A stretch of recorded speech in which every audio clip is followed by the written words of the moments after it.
I believe that we are going to get along with the Russian people very, very well. The Iron Curtain has descended across the country. And resolute action. I shall go to Korea. I am not and never have been a member of the Communist Party. That we shall pay any price, bear any burden, support any friend, oppose any foe. He believes that peace is at hand.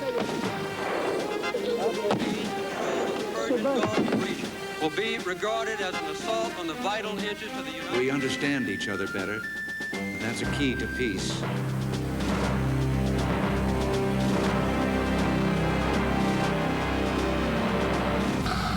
The Eagle and the Bear.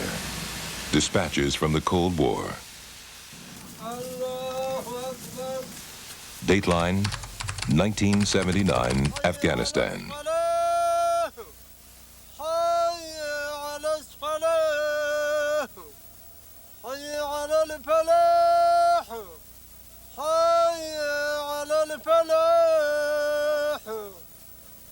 Across the valleys and mountains of Afghanistan, several times a day, the sound of prayer.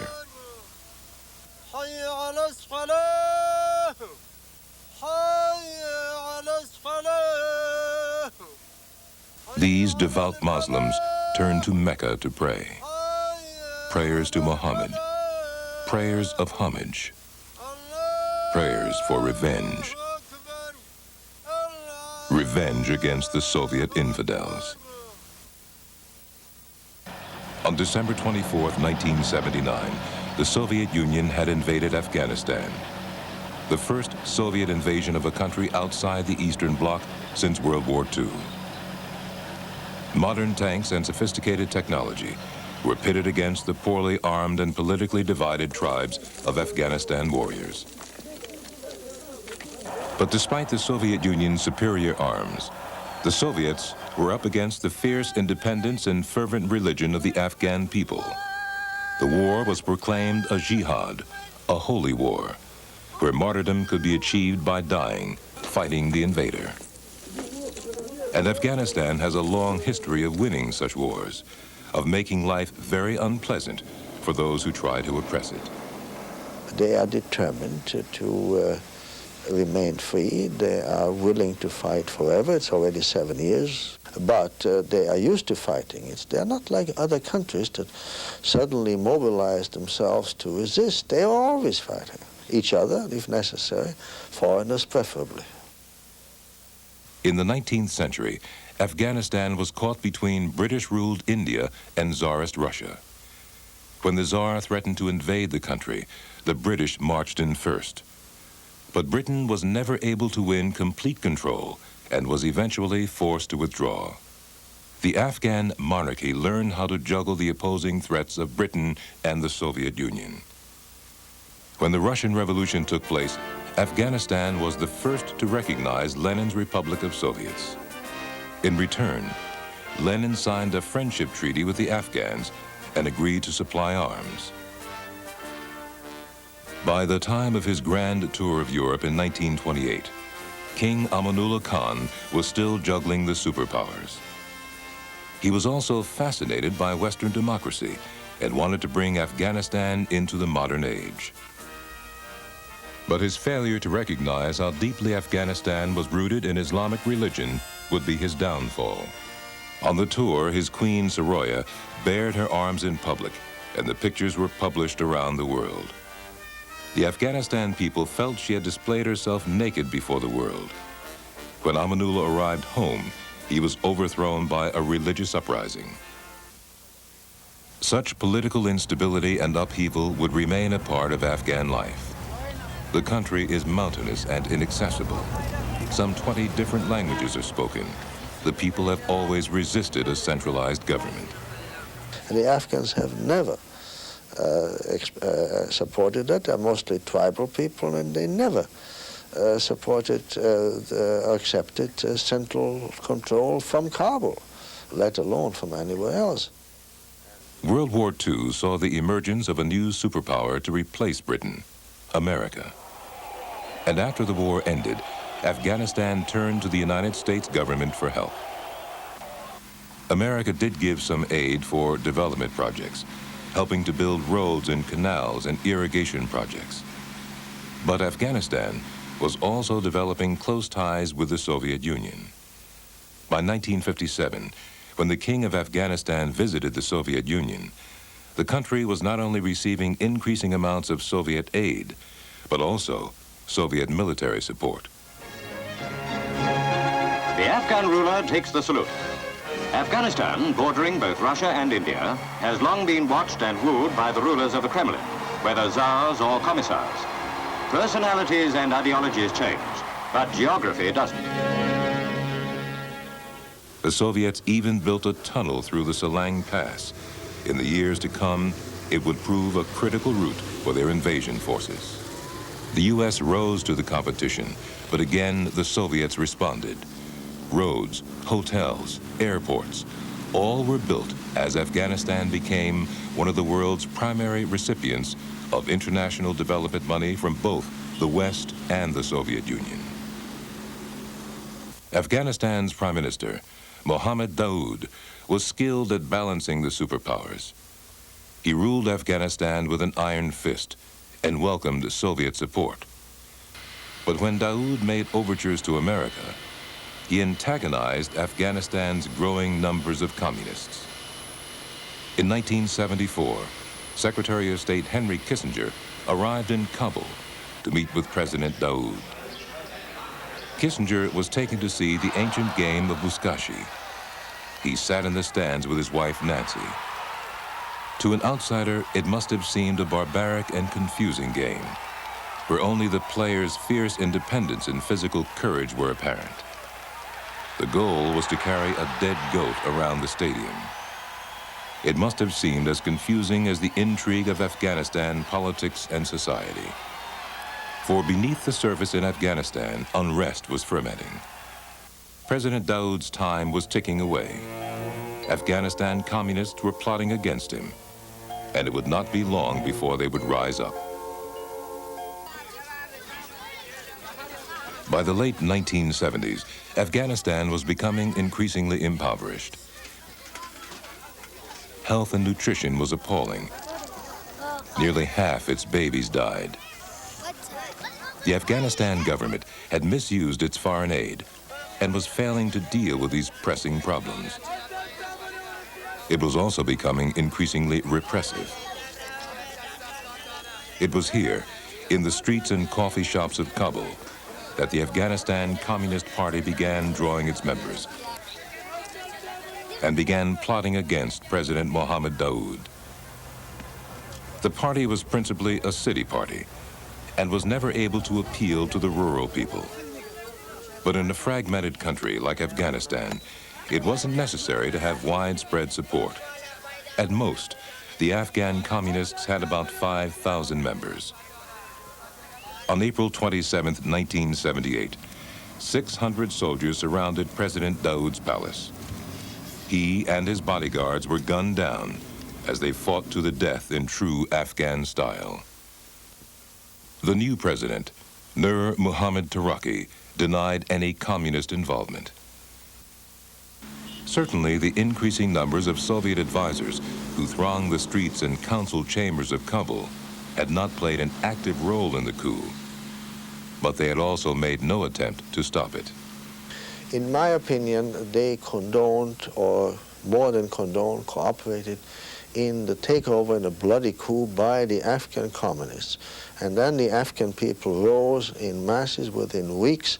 26 out of the 28 provinces were up in arms, and that is literally true. And the local communists, who obviously could not understand why this was happening, couldn't control the situation.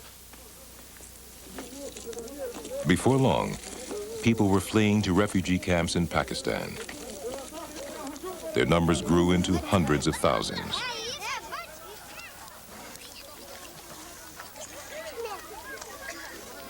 They came with a myriad of stories. Religious mullahs were being rounded up and killed. landowners forced to surrender their property. Young men press-ganged into the Afghan army. And symbolic of all this change, the government had replaced Afghan's Islamic flag with an all-red flag, remarkably similar to the flags flown in the Soviet Union's Central Asian republics. One of America's allies, the Shah of Iran, was alarmed. He warned America that it was part of a Soviet grand plan. But in Washington, government officials dismissed the upheaval as a nationalist, not communist affair. That summer, 1978, Washington sent a new ambassador to Kabul, Adolph Spike Dubs. I go dedicated to pressing our national interests. But I also hope that I can transmit to the Afghan government and the Afghan people characteristics which make our nation such a great one, as well as its people. I hope I can convey our sense of compassion, the sympathy, the understanding, and the support that American people give to the downtrodden and to the underprivileged. Beneath Dubs' compassionate statement, he harbored deep fears that the Soviet Union was planning a full-scale military takeover of Afghanistan. Dubs had recommended contingency planning, but the State Department had dismissed his fears as ridiculous. In any case, Washington was increasingly concerned by the upheavals in Tehran, where Ayatollah Khomeini's religious revolution was beginning to take hold. In Afghanistan, the Soviets secretly gave the government $250 million worth of arms. Ambassador Dubs continued to warn the U.S. government of an impending Soviet takeover. But on February 14, 1979, he was kidnapped and held hostage in a Kabul hotel. It ended in tragedy. Against U.S. wishes, a rescue attempt was launched under Soviet guidance. Ambassador Dubs died in a hail of bullets. We've come here to express our outrage at the senseless terrorism among those who pay inadequate value to human life. 2 days later, in a major foreign policy speech at Georgia Tech, he warned the Soviet Union. If others interfere, directly or indirectly, they are on notice that this will have serious consequences and will affect our broader relationships with them. But later in the same speech, President Carter made it clear that he didn't want the Soviet actions to damage his progress with the current U.S.-Soviet arms talks, SALT II. Because this carefully negotiated and responsible arms control agreement will make the world safer and more secure, it is in our national interest to pursue it, even as we continue competition with the Soviet Union elsewhere in the world. Therefore, I will seek both to conclude this new SALT agreement and to respond to any Soviet behavior which adversely affects our interest. On June 18, 1979, President Carter's desire for détente with the Soviet Union took a step forward when he and President Brezhnev signed the SALT II treaty.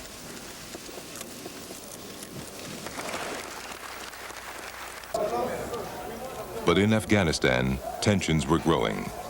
President Taraki was no longer in control. His radical Prime Minister, Mohammed Amin, was wielding more and more power. Kabul's prisons were full of political prisoners, and as many as 50 were executed every night. The camps along the Pakistan border seethed with hatred and desire for revenge. A pamphlet was published proclaiming that killing a communist was equal to praying 80,000 times to Allah. When the Afghanistan army began to suffer mass desertions, even the Soviets were alarmed at the results of Amin's leadership. In September 1979, President Taraki visited Moscow. Prominent on the agenda, how to curb the excesses of Prime Minister Amin's rule. Taraki met with President Leonid Brezhnev. It is believed that the Soviets conspired with Taraki to overthrow Amin. Well, they got involved because they had supported a communist regime which began to break away from them, become a kind of Titoist regime, pursuing very doctrinaire, extremist communist tactics that were provoking lots of trouble in the country, a resistance, which meant that they were getting sucked into an untenable situation with a communist Tito in Afghanistan, and they wanted to replace him. But Presidents Brezhnev and Taraki had not moved decisively enough. Amin heard of the plot, and when President Taraki returned to Afghanistan, he was arrested and strangled.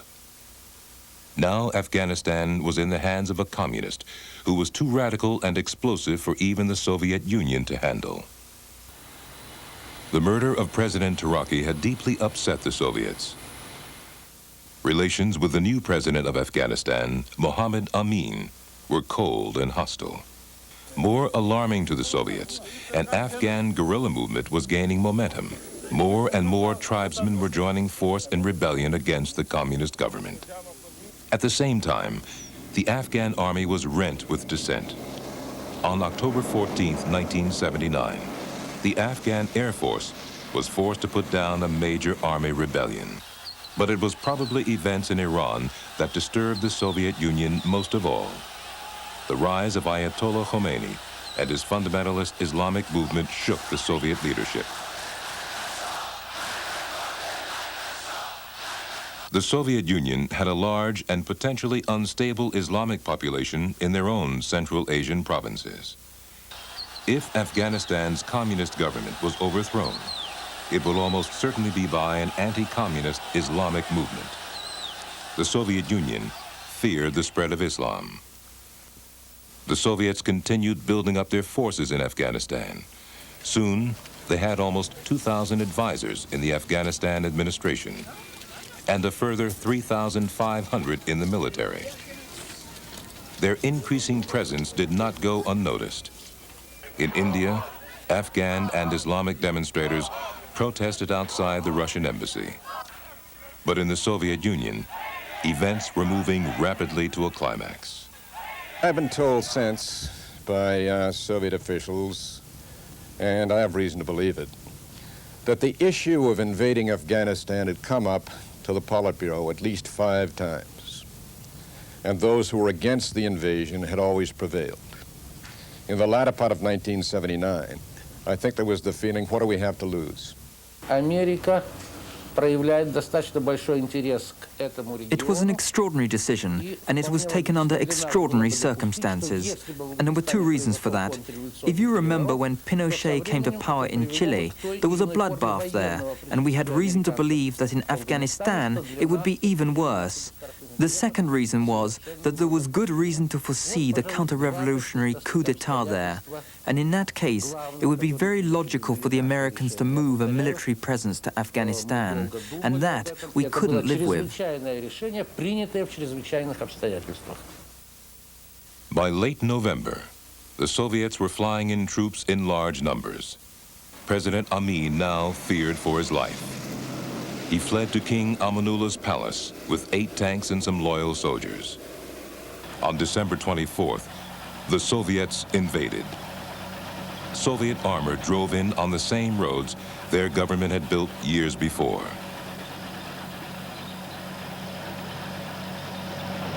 And in Kabul, heavy transport planes landed 4,000 rapid deployment troops. The Afghans were stunned, and there was little resistance. In Washington, an alarmed national security advisor, Zbigniew Brzezinski, met with journalists. We are, in effect, observing large-scale aggression. How large? Several tens of thousands of men. We don't know precisely how many yet. As of yesterday, our estimate was that between 20 to 25,000 Soviet forces are involved. And you're saying it is likely that the number is now larger. At 7 p.m. on December 27, 1979, a KGB assassination squad and Soviet airborne commandos attacked the palace. By morning, the fighting was over, and President Amin was dead. The Soviets tried to disguise it as a domestic coup, but their responsibility was difficult to conceal. The initial announcements of the December 27th coup were clearly pre-recorded broadcasts.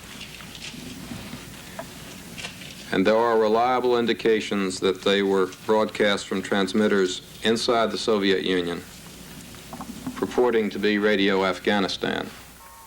Within days, the Soviets had installed Babrak Karmal as the new president. A staunch, pro-Soviet communist, he had flown back from exile in the Soviet Union to take over Afghanistan. It was a triumphant return. But behind the smiles and apparent jubilation was a world of uncertainty. For Karmal, doubts about how to gain control of his rebellious country. For the Soviets, fears about how America would react to this blatant act of communist aggression. So as the new year dawned in Kabul, the world was left wondering, was this the beginning of a dangerous new conflict between the eagle and the bear?